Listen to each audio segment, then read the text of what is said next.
السلام علیکم ورحمۃ اللہ وبرکاتہ۔ الحمد للہ وکفى وسلام علی عباده الذین اصطفى، اما بعد، اعوذ باللہ من الشیطان الرجیم، بسم اللہ الرحمن الرحیم، وتراهم ينظرون الیک وهم لا يبصرون، سبحان ربک رب العزة عما یصفون، وسلام علی المرسلین والحمد للہ رب العالمین۔ اللهم صل على سيدنا محمد وعلى آل سيدنا محمد وبارك وسلم۔ اللهم صل على سيدنا محمد وعلى آل سيدنا محمد وبارك وسلم۔ اللهم صل على سيدنا محمد وعلى آل سيدنا محمد وبارك وسلم۔ قابل احترام بزرگوں اور عزیز ساتھیوں، جمادی الاخر کا مہینہ جو چل رہا ہے قریب اختتام پر ہے، اس کے بعد رجب کا مہینہ شروع ہوگا۔ جمادی الاخر میں خلیفہ اول سیدنا صدیق اکبر رضی اللہ عنہ کے متعلق یاد کیا جاتا ہے۔ حضرت ابو بکر صدیق رضی اللہ عنہ فیل کا جو واقعہ ہوا اس کے 3 سال کے بعد پیدا ہوئے، اور ان کا نام پہلے عبداللہ تھا، بعد میں صدیق رکھا گیا، اور حضرت ابو بکر صدیق رضی اللہ عنہ آپ صلی اللہ علیہ وسلم کے خاص ساتھی تھے۔ اس کی وجہ یہ تھی کہ حضرت ابو بکر کی عمر 16 یا 18 سال کی تھی، اس وقت آپ صلی اللہ علیہ وسلم کی عمر 20 سال کی تھی، تو ہم عمر ہونے کی وجہ سے بھی دوستانہ تھا۔ اور دوسری بات، حضرت ابو بکر صدیق رضی اللہ عنہ جس علاقے کے اندر رہتے تھے وہ ایک بہترین علاقہ مانا جاتا تھا، جیسے آج کل کے زمانے میں اچھی کالونی جسے کہا جاتا ہے، ہمارے علاقے میں بھی ہے گرین سٹی، ڈریم کالونی، ایسے کالونیاں بنے ہوئے ہیں۔ چند دن پہلے ڈریم کالونی میں جانا تھا، واقعی وہ ڈریم بھی رہ گیا۔ وہ گرین کالونی، نام گرین ہے، اندر پورا ویران ہے۔ ایسے کالونیاں نہیں تھے اس زمانے میں، جو بہترین بڑے لوگوں کا علاقہ جو مانا جاتا تھا، ایجوکیٹڈ لوگوں کا یا اچھے لوگوں کا جو علاقہ مانا جاتا تھا، اس علاقے میں حضرت ابو بکر رہا کرتے تھے، اور اسی کے قریب میں حضور اکرم صلی اللہ علیہ وسلم رہا کرتے تھے۔ تو علاقے میں ساتھ رہنے کی وجہ سے دوستانہ بھی زیادہ ہو گیا اور بڑھ گیا۔ اور حضرت ابو بکر صدیق رضی اللہ عنہ وہ پہلے شخص ہے آپ صلی اللہ علیہ وسلم کی نبوت کا اعلان کرنے کے بعد ایمان قبول کرنے والے، بلا کسی تفریق کے اور تاخیر کے سب سے پہلے جس نے اسلام قبول کیا وہ حضرت ابو بکر، جس کے سامنے بھی اسلام کو پیش کیا گیا۔ کسی نے تردد کی کیفیت پیش کی، کسی نے سوچنے کا موقع مانگا، کسی نے کچھ بہانے بنائے، کسی نے کچھ باتیں کی۔ بہرحال حضرت ابو بکر وہ پہلے واحد تھے کہ آپ صلی اللہ علیہ وسلم کے کہنے کے بعد سب سے پہلے اسلام قبول کرنے والے ابو بکر۔ حضرت ابو بکر صدیق رضی اللہ عنہ کو صدیق کا لقب آپ صلی اللہ علیہ وسلم نے دیا، اور حضرت ابو بکر کو جامع القرآن بھی کہا جاتا ہے، اس لیے کہ قرآن جو مختلف اوقات میں 23 سال کے عرصے کے اندر تھوڑا تھوڑا نازل ہوا، اس کو کسی پرچے کے اوپر، کسی پتے کے اوپر، کسی اور چیزوں پر لکھا جاتا تھا، اس کو ایک جگہ پر جو جمع کرنے کا کام کیا وہ حضرت ابو بکر نے کیا، اسی لیے حضرت ابو بکر کو جامع القرآن بھی کہتے ہیں۔ حضرت ابو بکر صدیق رضی اللہ عنہ آپ صلی اللہ علیہ وسلم کا سایہ تو نہیں تھا، لیکن حضرت ابو بکر سائے کے مطابق آپ صلی اللہ علیہ وسلم کے ساتھ رہا، اور اتنی محبت کرتے تھے، بے پناہ محبت تھی حضرت ابو بکر کے رضی اللہ عنہ۔ ایک مرتبہ دشمنوں نے حضرت ابو بکر صدیق رضی اللہ عنہ کو پکڑا اور اتنا مارا، ان دشمنوں کے پیر میں جو جوتے ہوتے تھے، جو چپل وغیرہ پہنتے تھے، وہ چمڑے کے اور موٹے ہوا کرتے تھے، تو اس دشمن نے اپنے جوتے کو نکالا اور حضرت ابو بکر کے چہرے پر اتنا مارا، اس نے خیال نہیں کیا کہ آنکھ پہ لگ رہا ہے، ناک پر لگ رہا ہے، ہونٹ پر لگ رہا ہے، راوی کہتا ہے کہ حضرت ابو بکر کی آنکھ اور ناک میں فرق ختم ہو گیا چہرے کے سوجنے کی وجہ سے.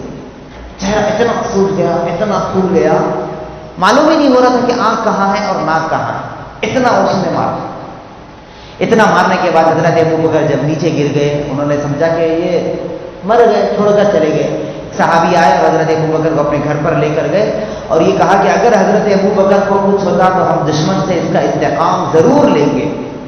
بالآخر 3 دن کے بعد حضرت ابو بکر ہوش میں آئے تو سب سے پہلا جملہ یہی تھا کہ میرے نبی کیسے.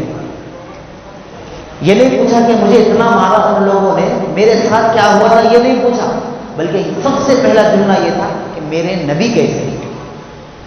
حضرت ابو بکر کو اتنی محبت تھی اور اتنی محبت تھی، خود اللہ کے نبی نے فرمایا کہ میں نے سارے لوگوں کا احسان اور بدلہ چکا دیا ہے، حضرت ابو بکر کا بدلہ میں نہیں چکا سکتا.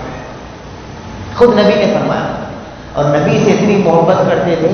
ایک مرتبہ اللہ کے نبی صلی اللہ علیہ وسلم نے اپنی انگوٹھی اتار کر حضرت ابو بکر کو دیا کہ جاؤ اس کے اوپر لا الہ الا اللہ لکھا کر لاؤ. تو حضرت ابو بکر لے کر گئے. جب لے کر گئے تو آگے سے انہوں نے اضافہ کر دیا، محمد الرسول اللہ بھی لکھا دیا. یہ تو جہاد کرنے والے تھے، مجتہد تھے آپ صلی اللہ علیہ وسلم کے ساتھ، تو ان کو اختیار تھا کہ جملے میں اضافہ کریں. جیسے کہ حضرت علی رضی اللہ عنہ کو ایک مرتبہ اللہ کے نبی نے حکم دیا کہ جو معاہدہ ہوا تھا اس کو میٹ دو، تو حضرت علی نے جیسے منع فرما دیا تھا. ان کو اختیار تھا کہ وہ نبی کی بات کو منع کر سکتے تھے. تو حضرت ابو بکر نے اس انگوٹھی پر نام لکھنے والے سے کہہ دیا کہ لا الہ الا اللہ لکھو. یہ تو نبی نے فرمایا، میں کہتا ہوں اس کے آگے محمد رسول اللہ بھی لکھ دو. چند دن کے بعد صحابہ کی مجلس تھی، اللہ کے نبی تشریف فرماتے صلی اللہ علیہ وسلم، حضرت ابو بکر بھی تشریف فرماتے. تو اس آدمی نے جس کو انگوٹھی بنانے کے لیے دیا تھا وہ لایا اور لا کر حضرت ابو بکر کے ہاتھ میں دے دیا. حضرت ابو بکر نے بھی نہیں دیکھا، وہ سیدھے لے اللہ کے نبی کے خدمت میں پیش کر دیے. اللہ کے نبی صلی اللہ علیہ وسلم نے ساتھ میں جو قریب میں تھے اس کو دیا کہ بھئی انگوٹھی لو اور اس کے اوپر پڑھ کر دیکھو کیا ہے. تو انہوں نے پڑھا لا الہ الا اللہ محمد الرسول اللہ ابو بکر صدیق، یہ اس کے اوپر لکھا ہوا تھا. تو اللہ کے نبی نے پوچھا ابو بکر میں نے تم سے کیا کہا تھا، کیا لکھنے کے لیے کہا تھا؟ حضرت ابو بکر پریشان ہو گئے، کہنے لگے اللہ کے نبی صلی اللہ علیہ وسلم میں نے تو اتنا کہہ دیا تھا کہ محمد الرسول اللہ اضافہ کر دو، لیکن میں اپنا نام اس کے ساتھ نہیں جوڑا تھا. میں نے نہیں کہا کہ اس کے ساتھ میرا نام بھی لکھ دو، میں نے نہیں کہا تھا. اب حضرت ابو بکر پریشان اور اللہ کے نبی نے پوچھا میں نے کہا تھا صرف لا الہ الا اللہ لکھو، آپ نے محمد رسول اللہ کیوں لکھ دیا؟ تو حضرت ابو بکر نے فرمایا اے اللہ کے نبی میں نہیں چاہتا تھا کہ جہاں پر آپ کا نام لکھا، جہاں پر اللہ کا نام لکھا جائے اور آپ کو اللہ سے جدا کر دے، میرا دل گوارا نہیں کیا، اس لیے میں نے اللہ کے نام کے ساتھ آپ کا نام جوڑ دیا.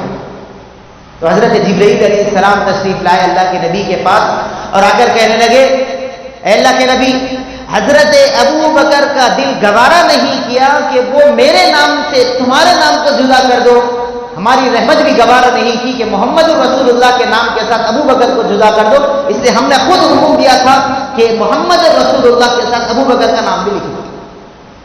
یعنی اللہ کی طرف سے یہ پیغام بھیج دیا گیا تھا کہ جہاں پر محمد رسول اللہ کا نام ہوگا وہاں پر حضرت ابو بکر کا بھی نام ہوگا.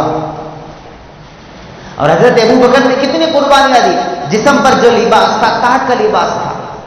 ایک مرتبہ مسجد نبوی میں تشریف فرماتے، اللہ کے نبی صلی اللہ علیہ وسلم تھے، صحابہ تھے، حضرت ابو بکر وہاں پر تھے، دیکھا جسم پر کاٹ کا لباس پہنا ہوا. جبرائیل تشریف لائے اور آ کر اللہ کے نبی سے کہنے لگے اے اللہ کے نبی حضرت ابو بکر سے پوچھو کہ کیا وہ اس حال میں مجھ سے راضی ہے.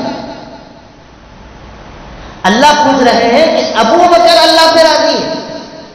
ہونا تو یہ چاہیے تھا کہ ہم اللہ سے پوچھتے اے اللہ میں اس قدر عمل کیا ہوں کہ آپ مجھ سے راضی ہے یا نہیں ہے، ہم اللہ سے پوچھنا چاہیے. لیکن اللہ نے حضرت ابو بکر سے پوچھنے لگایا کہ ابو بکر سے پوچھو کہ کیا وہ اس حال میں مجھ سے راضی ہے یا نہیں راضی. ابو بکر نے اپنا سب کچھ قربان کر دیا اللہ کے نبی صلی اللہ علیہ وسلم پر. جب ہجرت کا موقع تھا اللہ کے نبی صلی اللہ علیہ وسلم کو پیغام پہنچایا گیا کہ آپ علاقے کو چھوڑ کر مکہ کو چھوڑ کر ہجرت کرنے کے لیے چلے جائیں، دشمن آپ کے جان کے لیے پیچھے پڑے ہوئے ہیں، آپ کو قتل کرنے والے ہیں.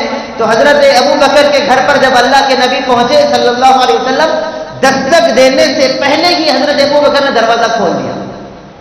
تو ابو بکر سے پوچھا اللہ کے نبی نے کہ ابو بکر تم نے نہیں سویا ابھی؟ تو حضرت ابو بکر نے فرمایا جس وقت آپ نے فرمایا تھا ہم سے کہ اللہ کا جب اشارہ ملے گا ہم کو علاقہ چھوڑ کر جانا پڑے گا، تم تیار رہو، اس وقت سے لے کر میں نے آج تک کسی بھی رات میں سونے کی تکلیف گوارا نہیں کی کہ میں سو جاؤں اور آپ میرے گھر پر آئے، دستک دے، میں اٹھوں اور باہر نکلوں، چند لمحے آپ کو میرے گھر پر انتظار کرنا پڑے. میں اس تاریخ سے آج تک آپ کے انتظار میں بیٹھا ہوں.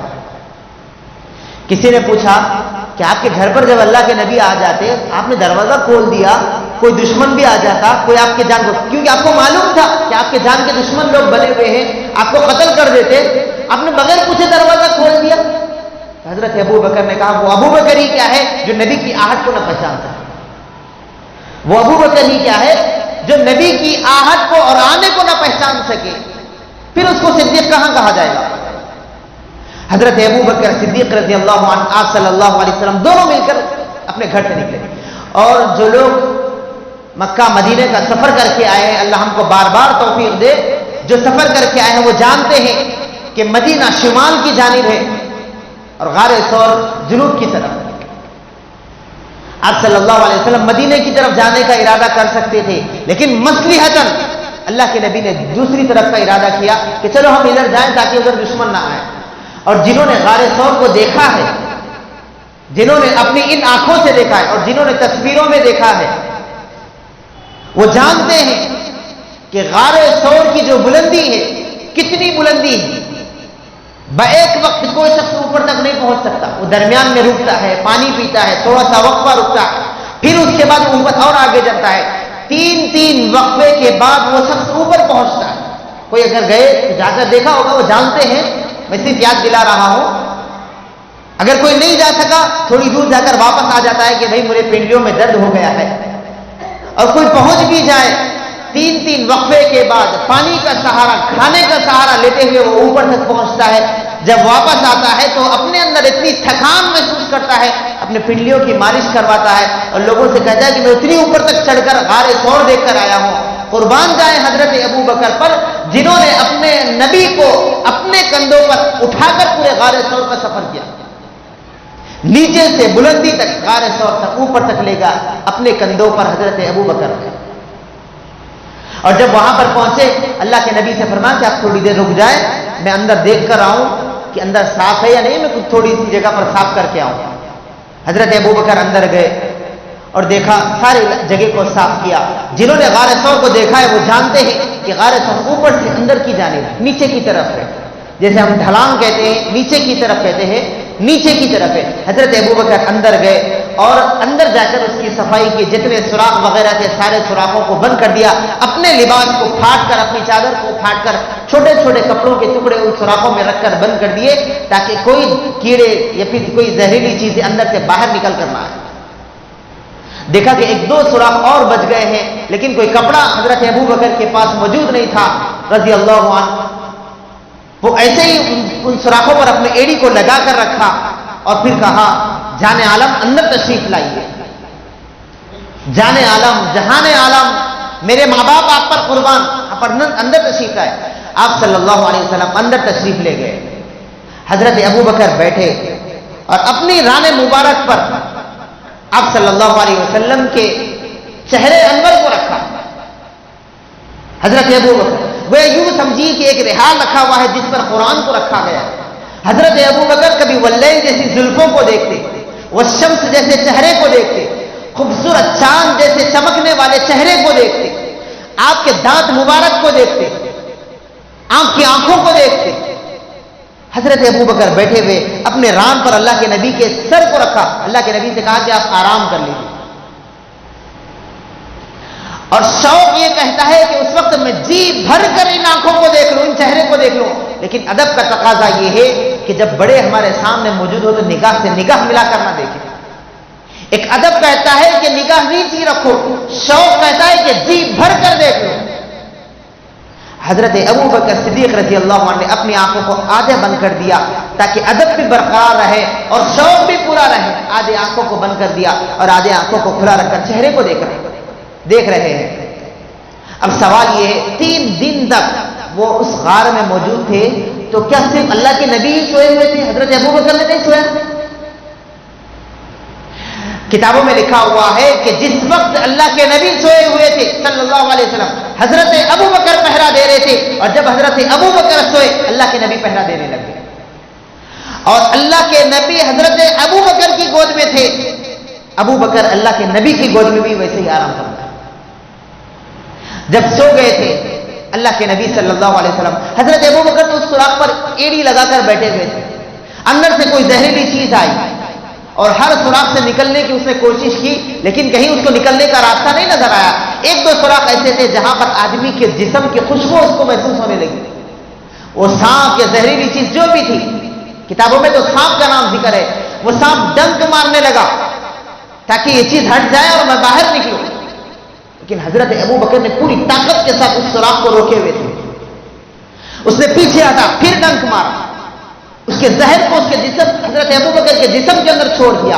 حضرت ابو بکر نے اپنے پیر کے اندر جسم کو محسوس کیا لیکن برداشت کیا. زہر برسا گیا، پیٹ تک پہنچا، حضرت ابو بکر نے برداشت کیا. سینے تک آ گیا، سر تک پہنچ گیا. حضرت ابو بکر نے زہر کی تکلیف کو برداشت کیا لیکن جب آنکھ تک پہنچے تو حضرت ابو بکر برداشت نہیں کر پائے. آنکھ سے بے اختیار آنسو نکل گئے. گود کے اندر چہرے نور، چاند سے روشن چہرہ موجود، آنکھ سے آنسو نکل رہے. آنسو روکے تو کیسے روکے؟ حضرت عمر رضی اللہ عنہ فرماتے ہیں کہ حضرت ابو بکر نے فرمایا میری جنبش کی وجہ سے نبی کی نیند میں خلل نہ ہو جائے اس لیے میں نے تکلیف کو برداشت کیا لیکن اپنے پیر کو حرکت نہیں دیا. حضرت ابو بکر کی آنکھ سے آنسو نکلا. چاند سے روشن چہرے کے گال پر جیسے آنسو کا قطرہ گرا اللہ کے نبی نے محسوس کیا کہ کوئی گرم چیز میرے گال پر گری ہے. نیند سے بیدار ہو کر پوچھا کیا ہوا ابو بکر، کیا ہوا؟ اگر کوئی آدمی تکلیف میں ہو، میں بہت پریشان ہوں، میرا کوئی حادثہ ہو جائے، اللہ نہ کرے کوئی مصیبت میں آ جاؤں اور کوئی آ کر پوچھے خلیل صاحب آپ سے کیا ہوا، میں بے اختیار کہنے لگتا ہوں میرے ساتھ یہ ہوا، یہ حادثہ ہوا، یہ چوری ہوئی، یہ مار لگا، یہ ہوا. میں بے اختیار کہتا ہوں، میں ادب کا لحاظ اس وقت نہیں رکھتا. لیکن حضرت ابو بکر اتنی تکلیف میں رہنے کے بعد بھی اللہ کے نبی نے پوچھا ابو بکر کیا ہوا تھا؟ ابو بکر نے فرمایا رضی اللہ عنہ اللہ کے نبی میرے ماں باپ آپ پر قربان، ادب کو برقرار رکھا، گفتگو کے انداز کے اندر کوئی بے ادبی نہیں کی، نرم لہجے کے ساتھ ادب کے لحاظ رکھتے ہوئے فرمایا اللہ کے نبی کسی زہریلی چیز نے میرے پیر پر ڈس دیا ہے جس کی وجہ سے زہر میرے جسم کے اندر صلاحیت کر گیا ہے جس سے مجھے تکلیف ہو رہی ہے. اللہ کے نبی نے فرمایا لاؤ کہاں پر مارا ہے، ایڑی بتاؤ مجھے. اللہ کے نبی صلی اللہ علیہ وسلم کو جب ایڑی بتایا اللہ کے نبی نے اپنے لعاب کو نکالا اور حضرت ابو بکر کی ایڑی پر رکھ دیا. جیسے ایڑی پر رکھنا تھا ساری تکلیف ختم ہو گئی. حضرت ابو بکر صدیق رضی اللہ عنہ وہ واحد شخص ہے جس کی ایڑی پر اللہ کے نبی کا لعاب لگا. ورنہ تو لوگ لعاب کے لیے ترس جایا کرتے، پسینے کے لیے ترس جایا کرتے تھے. آپ صلی اللہ علیہ وسلم کے وضو کیے ہوئے بچے، وضو کرنے کے بعد بچے ہوئے پانی کو حاصل کرنے کے لیے لوگ تڑپ جایا کرتے تھے. لیکن ابو بکر وہ واحد شخص ہے جس کو بلا مانگے، بلا اجازت، بغیر اختیار کے اللہ کے نبی نے اپنے لعاب نکالا اور حضرت ابو بکر کی ایڑی پر رکھ دیا. درد پورا ختم. بتانا اس وقت یہ مقصد تھا کہ ہم نے نبی کے لعاب کو لگا کر تمہارے جسم میں جس طریقے سے ایک ایک روئے کے اندر زہر پہنچ کر تم کو تکلیف پہنچایا، نبی کا لعاب ایک ایک روئے تک پہنچ کر تمہارے جسم کو سکون پہنچا دیا. حضرت ابو بکر صدیق رضی اللہ عنہ وہ واحد شخص نے اللہ کے نبی کا ہر لمحے میں ساتھ دیا. حضرت عمر فرماتے ہیں ابو بکر سے میں نے کئی مرتبہ گزارش کی اے ابو بکر میری زندگی کے سارے اعمال تم لے لو، غار ثور میں جو 3 دن تم نے اللہ کے نبی کے ساتھ گزارے تھے وہ 3 دن کی نیکیاں تم مجھے دے دو. حضرت ابو بکر صدیق رضی اللہ عنہ کو اتنی تکلیفیں پہنچانے کے بعد بھی اللہ کے نبی نے فرمایا ابو بکر کا احسان میں نہیں ادا کر سکتا. حضرت عمر رضی اللہ عنہ وہ عمر جو 24 لاکھ مربع میل پر حکومت کرنے والا تھا، وہ عمر جس کے بارے میں اللہ کے نبی فرماتے ہیں کہ عمر جس گلی سے گزرتا ہے شیطان کتنی بڑی چیز ہے، شیطان کو اس گلی سے گزرنے کی ہمت نہیں ہوتی. وہ عمر جو مراد نبی تھا، جس کے ایمان کے لیے اللہ کے نبی نے دعائیں کی تھی، رو رو کر دعائیں کی تھی، وہ عمر جس کے بارے میں اللہ کے نبی صلی اللہ علیہ وسلم نے فرمایا عمر بہت بڑا ہے، لیکن پھر بھی وہ عمر فرماتے ہیں کاش میں حضرت ابو بکر کے سینے پر اگنے والا ایک بال ہی ہوتا. حضرت ابو بکر کے سینے پر جو بال تھے، کاش میں اگر وہ ایک بال ہو جاتا، ابو بکر کے صدقے میں میری بھی مغفرت ہو جاتی. عمر کا اتنا مقام، لیکن پھر بھی کہتے عمر کا مقام بہت زیادہ ہے، ابو بکر کا مقام بہت زیادہ ہے. حضرت ابو بکر صدیق رضی اللہ عنہ نے فرمایا کہ میں نے اللہ کے نبی صلی اللہ علیہ وسلم کے ساتھ ہر وقت ساتھ میں رہا تھا، اسی لیے اللہ نے حضرت ابو بکر اور حضور اکرم صلی اللہ علیہ وسلم کے جتنے بھی چیزیں تھی ایک ساتھ رکھے. جس وقت اللہ کے نبی کا وفات پائے، پیر کا دن تھا، حضرت ابو بکر کی بھی پیر کے دن وفات ہوئی.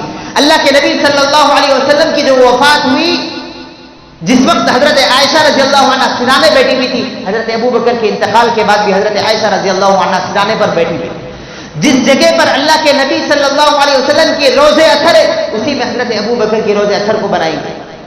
جس چادر کو اللہ کے نبی صلی اللہ علیہ وسلم میں لپیٹا گیا تھا، اسی چادر میں حضرت ابو بکر کو لپیٹا گیا. جس زہر سے اللہ کے نبی صلی اللہ علیہ وسلم کے قریبی دوست کی موت ہوئی تھی، اسی زہر سے حضرت ابو بکر کے قریبی دوست کی بھی موت ہوئی. اور حضرت ابو بکر صدیق رضی اللہ عنہ کا جو وصال ہوا، اسی زہر سے ہوا جس سانپ کے زہر نے غار ثور میں ڈنک مارا تھا. وہ زہر بعد میں جسم میں اتنی صلاحیت کر گیا کہ 2 سال کے عرصے کے بعد اسی زہر کی وجہ سے حضرت ابو بکر کی موت ہوئی. بتانا یہ مقصد تھا کہ 2 سال کے بعد اسی غار ثور کی تاریخ کو دوبارہ دہرایا اللہ کے نبی صلی اللہ علیہ وسلم کے ساتھ. اللہ نے دوہرا کر یہ بتلا دیا کہ تم 2 سال پہلے میرے نبی کے ساتھ تھے، آج جب تم دنیا سے جا رہے ہو تو میں اسی واقعے کو دوبارہ دوہرا دوں گا تمہاری نگاہوں کے سامنے، اور پھر اسی کے ساتھ تم کو دنیا سے بلا دوں گا. حضرت ابو بکر صدیق رضی اللہ عنہ کے بے شمار واقعات ہیں، بے شمار بے پناہ محبت کے واقعات ہیں، لیکن اس کے باوجود بھی وہ پیغمبر نہ تھے، لیکن پیغمبر کے برابر ان کو مانا جاتا تھا. وہ پیغمبر تو نہیں تھے، لیکن پیغمبر کی جتنی صفات، جتنے آداب تھے، وہی آداب حضرت ابو بکر صدیق رضی اللہ عنہ کے تھے. اللہ کے نبی صلی اللہ علیہ وسلم نے فرمایا میری زندگی میں میں نے ابو بکر کے علاوہ کسی کو اپنے مصلی پر کھڑے ہونے کی اجازت نہیں دی. جب آپ صلی اللہ علیہ وسلم بیمار تھے تو حضرت عمر رضی اللہ عنہ آگے بڑھ کر امامت کرنے لگے. اللہ کے نبی صلی اللہ علیہ وسلم نے تکلیف کے ساتھ آواز نکال کر فرمایا عمر تم پیچھے ہٹو، ابو بکر کو آگے بڑھو. جس کو اپنی زندگی میں مصلی پر ٹھہرا کیا وہ ابو بکر تھے. جس نے ہر تکلیف میں اللہ کے نبی کا ساتھ دیا وہ ابو بکر تھے. جو سب سے پہلے ایمان لائے وہ ابو بکر تھے. اور جس کو اللہ نے پوچھا رضامندی کا فیصلہ وہ ابو بکر تھے. جب غار ثور میں تھے، اللہ کے نبی صلی اللہ علیہ وسلم جب آرام فرما رہے تھے، دشمن قریب آئے اور دیکھا کہ اس غار کے اندر کوئی شخص موجود ہوگا، کوئی موجود ہوگے.